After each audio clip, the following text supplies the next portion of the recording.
بسم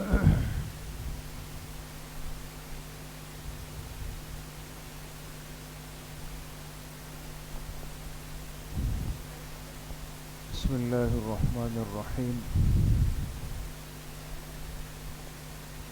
باب ما جاء من دعا إلى هدى فاتبع أو إلى ضلالة. حدثنا علي بن حجر قال أخبرنا إسماعيل بن جعفر عن العلاء بن عبد الرحمن عن أبيه عن أبي هريرة رضي الله تعالى عنه قال قال رسول الله صلى الله عليه وسلم من دعا إلى هدى كان له من الأجر مثل أجور من يتبعه لا ينقص ذلك من أجورهم شيئا ومن دعا إلى ضلالة كان عليه من الإثم مثل آثام من يتبعه لا ينقص ذلك من آثامهم شيئا. حدیث پاک کے درس میں علم سے متعلق بات چل رہی ہے، اور جو آج کی احادیث ہے وہ بڑی اہم ہے کہ کوئی شخص ایک ایسے کام کی بنیاد رکھ کے جائے کہ جس کام کا نتیجہ ہدایت ہو، خیر ہو. اب بنیاد اس نے رکھی، پھر اس کے بعد جتنے لوگ اس پہ عمل کریں، یا خدا نخواستہ ایک آدمی اس دنیا میں ایک گناہ اور شر اور فتنے کی بنیاد رکھ دے، پھر اس کے بعد جتنے لوگ اس سلسلے پہ چل پڑیں تو اس کا گناہ اس پہلے والے بندے پر آئے گا. حدیث کے راوی حضرت ابو ہریرہ رضی اللہ عنہ ہے، فرماتے ہیں کہ جناب رسول اللہ صلی اللہ علیہ وسلم نے ارشاد فرمایا کہ جس نے دعوت دی ہدایت کی طرف، یعنی خیر کے کام کی طرف، تو جتنے لوگ اس کی اتباع کریں گے ان تمام لوگوں کا اجر اس پہلے شخص کے نامہ اعمال میں بھی لکھا جائے گا، اور اس کے ساتھ ساتھ جو بعد میں کرنے والے ہیں ان کے اجر میں بھی کوئی کمی نہیں ہوگی. ان کرنے والوں کو ان کا اجر ملے گا، اور اس پہلے بنیاد رکھنے والے کو ان سب کا اجر ملے گا. ومن دعا الی ضلالۃ، اور جس نے کسی گمراہی کی طرف دعوت دی، کان علیہ من الاسم مثل آثام من یتبعہ، تو جتنے لوگ اس گناہ کے کام کی اتباع کریں گے اس پہلے والے شخص کے نامہ اعمال میں ان سب کے گناہ لکھے جائیں گے. لا ينقص ذلك من آثامهم شیئا، اور ان لوگوں کے گناہ میں بھی کچھ کمی نہیں ہوگی. حدیث بالکل واضح ہے، اور اس امت کے حق میں ایک بڑی رہنمائی کرنے والی ہے کہ اللہ پاک نے ایک صاحب ایمان کو، ایک مسلمان کو یہ اختیار دیا ہے کہ یہ اگر چاہے تو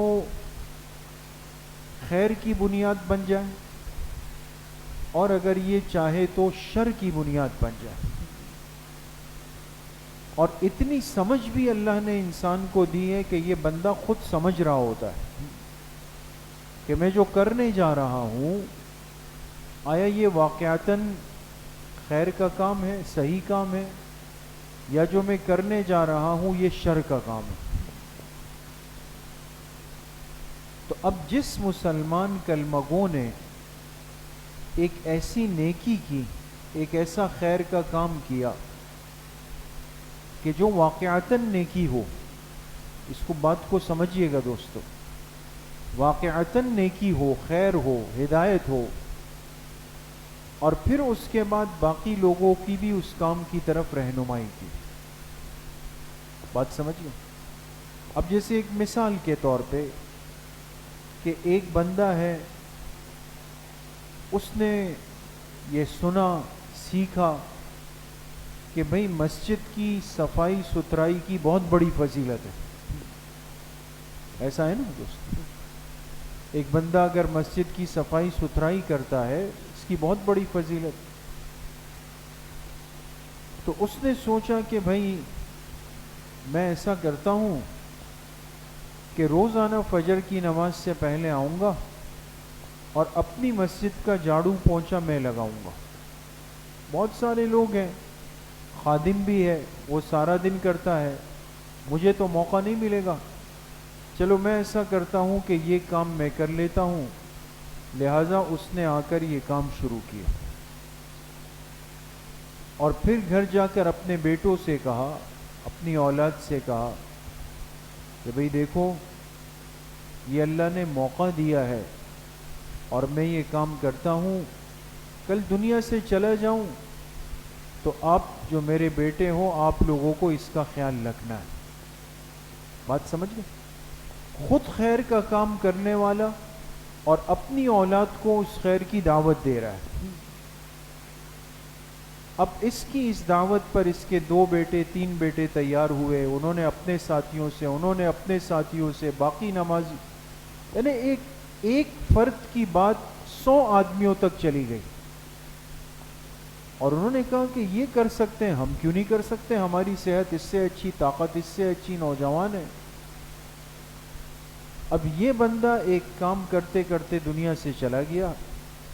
اس کے بعد جتنے لوگوں نے اس کار خیر کو اختیار کیا, یا ضروری نہیں کہ اسی مسجد میں, لیکن انہوں نے یہ بات اس مسجد سے سیکھ لی, پھر وہیں یہاں سے کہیں اور چلے گئے, گاؤں چلے گئے, دوسرے ملک چلے گئے, دوسرے علاقے میں چلے گئے. اب جہاں گئے کہا بھئی یہ خدمت تو بڑی کام کی ہے لہٰذا ہم کریں گے. اب اس ایک شخص کی اس فکر اور محنت ہزاروں لوگوں تک گئی, تو لہٰذا اب 1000 بندے اگر صبح آ کر مسجد کی صفائی کریں گے اور بنیاد یہ بندہ بنا, اس کے نامہ اعمال میں کتنے لوگوں کا اجر آئے گا دوستو؟ 1000 لوگوں. ایک بات. پھر دوسری بات یہ ہے کہ ایسا بھی نہیں کہ وہ جو 1000 لوگ جو آ کے صبح خدمت کرتے ہیں, آدھا گھنٹہ دیتے ہیں, تو یہ اجر ان میں سے تھوڑا تھوڑا تھوڑا لے کر اللہ پاک ان کو دے رہے ہیں. اللہ کی تو مہربان ذات ہے, اس کے خزانوں میں تو کوئی کمی نہیں, اس کے رحمت کے سمندر میں کمی نہیں. تو اس بندے کو بھی پورا اجر ملے گا, ان کرنے والوں کو ان کا پورا اجر ملے گا, کسی کے لیے کوئی کمی نہیں. اور اگر خدا نخواستہ کسی نے کسی گناہ کی اور کسی شر کی بنیاد رکھ دی, کسی گناہ کی بنیاد رکھے گا, اب جیسے مثال کے طور پہ, اب تو وہ چیزیں خیر اللہ کا شکر ہے بہت کم ہو گئی. پہلے آپ نے دیکھا ہوگا کہ لیڈ کہتے تھے, کیا کہتے تھے, لیڈ دی جاتی تھی ان کو, تارے دی جاتی تھی. اب ایک بندہ اگر نعوذ باللہ اپنے گھر میں بیٹھ کر دنیا جہاں کی خرافات گناہ ٹی وی پر دیکھ رہا ہے, سسٹم پہ دیکھ رہا ہے, تو اس نے ایسا سسٹم لگایا کہ اس سے 1000 لوگوں کو کنیکٹ کیا, پھیلا دیا اس کو. اب یہ ایک شر کی بنیاد رکھ رہا ہے, ایک گناہ پہلے خود اکیلے کر رہا تھا, اب 1000 لوگوں تک وہ چیز چلی گئی, انہوں نے آگے اور پھیلایا, انہوں نے آگے اور پھیلایا, انہوں نے آگے اور پھیلا دیا اس کو.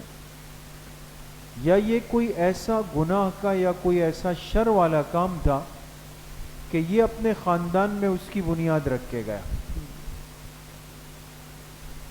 اب شادی آتی ہے, ڈھول باجے بجتے ہیں, اس کو اچھے لگتے تھے کہ بھئی یہ ڈھول بجے باجے بجے ناچ ہو, اور اپنی اولاد سے بھی کہا کہ بھئی یہ بڑا اچھا ہے, رقص و سرور ہوتا ہے.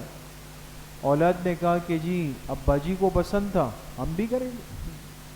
انہوں نے آگے سلسلہ, انہوں نے آگے سلسلہ. اس کی دیکھا دیکھی میں جتنے لوگ تیار ہوئے ان سب کا گناہ یہاں پر آئے. بات سمجھ لیں. اور اسی ضمن میں ایک بڑی اہم بات, یہ تو صاف نیکی اور صاف گناہ کی بات تھی نا. مسجد کی صفائی واضح نیکی ہے, ڈھول باجے بجانا واضح گناہ ہے, یہ تو سیدھی سی بات. اب مصیبت یہ ہے کہ ہماری دین سے دوری، صحیح علم سے دوری، صحیح ماحول سے دوری، اس کی وجہ سے بہت سارے ایسے کام ہیں کہ جن کا دین سے یا شریعت سے یا سنت سے کوئی واسطہ نہیں ہے، لیکن اب اپنے سوچ اور مزاج کے اعتبار سے میں یہ سمجھ بیٹھا ہوں کہ یہ بڑا نیکی کا کام ہے. یہ میری ایک سوچ ہو سکتی ہے دوست، اور میں اس کو نیکی سمجھتا ہوں کہ بھئی یہ کار خیر ہے. قرآن سے، حدیث سے، صحابہ سے، امت کے خیر والے طبقے سے کہیں سے بھی ثابت نہیں. لیکن میں نے اپنا ذہن بنایا کہ جی یہ واقعی ایک اچھا کام ہے، نیکی کا کام ہے. اب جیسے مثال کے طور پہ آپ نے اپنے بہت سارے مسلمان بھائیوں کو دیکھا ہوگا کہ وہ مہینے میں ایک مرتبہ یا ہفتے میں یا سال کے کسی خاص موقع پر وہ کسی بزرگ کے مزار پہ جا رہے ہوتے، وہاں جا کے جی تیل ڈال رہے ہیں. دیکھا، تیل ڈال رہے ہیں، وہاں پہ چراغ جلا رہے ہیں، کچھ کام کر رہے ہیں یا کچھ اور کر رہے ہیں. اللہ والوں کے مزارات پہ جانا ایصال ثواب کی نیت سے، یہ تو ثابت ہے، اس کی کوئی نفی نہیں ہے دوست. آداب کی رعایت رکھتے ہوئے قبور پر حاضری، پھر نیک لوگوں کی قبور پر حاضری، پھر اللہ والوں کی قبور پر حاضری نہ صرف جائز ہے بلکہ امر محبوب ہے. انسان جائے وہاں پہ ایصال ثواب کرے، قرآن پڑھے، دعا کرے، اور اللہ پاک سے اپنے لیے بھی مانگے، اللہ پاک سے اس بزرگ کے مزید رفع درجات کی دعا بھی کرے. یہ سب چیزیں تو ثابت ہیں. لیکن آپ وہاں جائیں، آپ نے دیکھا کہ 2 آدمی یہاں سوئے ہوئے ہیں، مستورات وہاں پر لیٹی ہوئی ہے، یہاں پر کسی چیز کی بدبو آ رہی ہے، یہاں پر کیا ہو رہا ہے، یہاں پر قوالی کی مجلس جمی ہوئی ہے. بہت کچھ ہوتا ہے دوستو، انسان سوچ نہیں سکتا. اور اتنے بڑے اہل اللہ اللہ والے کہ جن کے حالات علماء اکابر نے جمع کیے تو وہ ساری زندگی دین کے داعی تھے، توحید کی دعوت دینے والے، ہزاروں لاکھوں لوگوں کو مسلمان کرنے والے. لیکن ہمارے نادان بھائیوں نے اپنی کم علمی، جہالت، دین سے دوری کی وجہ سے ان مبارک لوگوں کی جگہوں کو گناہوں کے اڈے بنا دیا. اب وہاں نعوذ باللہ بہت سارے گناہ ہوتے، مرد عورت ایک ساتھ جا رہے ہوتے، عورتیں باقاعدہ تیار سج دج کر ہو کر جاتی ہے یا نہیں ہے دوستو؟ باقاعدہ جاتی ہے وہاں پر ڈھول بازوں والے الگ بیٹھے ہوئے، قوالی کی مجلسیں الگ لگی ہوئی ہے، کسی پر حال آیا ہوا ہے، عورتیں بال کھول کے کوئی پاگل بنا ہوا، کیا کچھ ہو رہا ہے. یہ سب چیزیں. تو اب دوستو ایک شخص یہ کہے کہ جی میں تو یہ منت مان چکا ہوں کہ میں ہر جمعرات کو جا کے فلاں بزرگ کے مزار کے اس میں تو تیل ڈالوں، یا میں یہ کام کروں گا. اب وہاں تیل ڈالنا یا وہاں کوئی، یہ چیزیں تو کہیں سے بھی ثابت نہیں ہیں. یہ تو ہماری طرف سے بنائی ہوئی ایک بدعات، رسومات، غلط طریقے ہیں. تو خود بھی کر رہا ہے، دوسروں کو بھی ترغیب دے رہا ہے، اولاد کو بھی تیار کیا، مستورات کو بھی تیار کیا، اس کے بعد ایک سلسلہ چل رہا ہے. تو یاد رکھیں یہ وہ گناہ ہے کہ جو نیکی کے عنوان سے ہمارے اندر آج داخل ہوا ہے. اور اس کے علاوہ ہم بہت کچھ کرنے جا رہے ہیں دوست، بہت کچھ کر رہے ہیں. آج کسی کو دین صحیح شکل میں سمجھانا بھی ایک مسئلہ بن چکا ہے. آپ کسی کو صحیح بنانے کی کوشش میں مار کھا جائیں گے، پٹ جائیں گے، اپنے اوپر بدنامی کا ایک لیبل اور اسٹیمپ لگا دیں گے، بجائے خیر کے آپ کے لیے وہ چیزیں ایک مصیبت اور پریشانی بن جائے گی. اس لیے کہ ذہنی طور پر ہم اتنا اندر سے پسماندہ ہے کہ جس نے ہماری غلط ذہن سازی کی، ہمیں تیار کیا، ہمیں جذباتی کیا، ہمیں مشتعل کیا، اور ہمیں کہا کہ جی اصل دین یہ ہے، اصل یہ جو میں آپ کو بتا رہا ہوں، لہذا اصل یہ کہ آپ یہ کر لو، یہ لگا لو، یہ جلا دو، یہ بجھا دو، یہ کھلا دو، یہ کھلوا دو، یہ وہاں پہ بکھیر دو، بس آپ بخشے بخشائے ہو جائیں۔ نہ اس کو نماز، نہ اس کو طہارت، نہ اس کو پردہ، نہ اس کو گناہ سے بچانے کی ترغیب، نہ حرام سے بچنے کی، کچھ بھی نہیں۔ لیکن یہ ضرور اس کو راستہ میں نے آج دکھایا کہ بھئی آپ یہ چند کام کر لو، پھر آپ دیکھیں، پھر آپ کے بغیر تو حضرت شیخ جنت میں جائیں گے نہیں۔ اللہ والوں کے ذمے ایک بہتان لگا دی ہے۔ اس لیے میرے عزیزو، دوستو، بزرگوں، ہمیں بہرحال اتنی زندگی گزارنے کے بعد اور یہ سب کچھ دیکھنے کے بعد کہ آج شاید موت بہت آسان ہو گئی ہے۔ پہلے کہتے تھے نا بھئی ایک بندہ بڑھاپے میں جائے گا، بیمار ہوگا، یہ ہوگا، یہ ہوگا، پھر کہیں جائے گا۔ اب تو جہاں دیکھیں جو خبر، جو میسج، جو اطلاع کہ خوبصورت نوجوان چلا گیا۔ اب نہ بیماری چاہیے، نہ حادثہ چاہیے، نہ لمبی عمر چاہیے، بس آنن فآنن جھٹکا لگتا ہے اور انسان چلا گیا۔ دوستو، اس ناپائیدار دنیا، اس فانی دنیا جس کا ٹکے کا لمحے کا بھروسہ بھی نہیں، یہ سب کچھ اپنی آنکھوں سے دیکھنے کے بعد بھی ہم اسی ایک جہالت والے سلسلے کو کھینچتے ہوئے اپنے ساتھ چلا رہے ہیں، کھینچ رہے اس کو۔ بس کب نکلیں گے اس؟ کب وہ دن آئے گا کہ ہم کہیں گے نہیں یار، مجھے واقعی دین کے صحیح رخ، صحیح مزاج اور صحیح انداز پر مجھے عمل کرنا چاہیے؟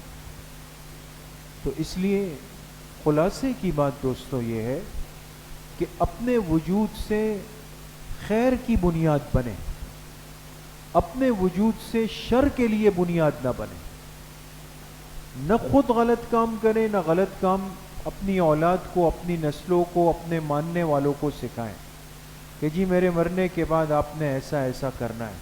نہیں، نیکی کی بنیاد رکھ کر جائیں، اپنی اولاد کو نیکی کے راستے اور نیکی کے کام سکھا کر جائیں۔ پھر یقین کریں کہ ایصال ثواب کا، صدقہ جاریہ کا وہ سلسلہ قبر میں آئے گا کہ میں اور آپ اس کو سوچ بھی نہیں سکتے، سوچ بھی نہیں سکتے۔ تو باعث خیر بنیں گے نا انشاءاللہ، باعث شر کبھی بھی نہیں بنے گے۔ اللہ پاک مجھے بھی آپ سب کو صحیح عمل کی توفیق نصیب فرمائے۔ الحمدللہ رب العالمین والصلاة والسلام علی سیدنا۔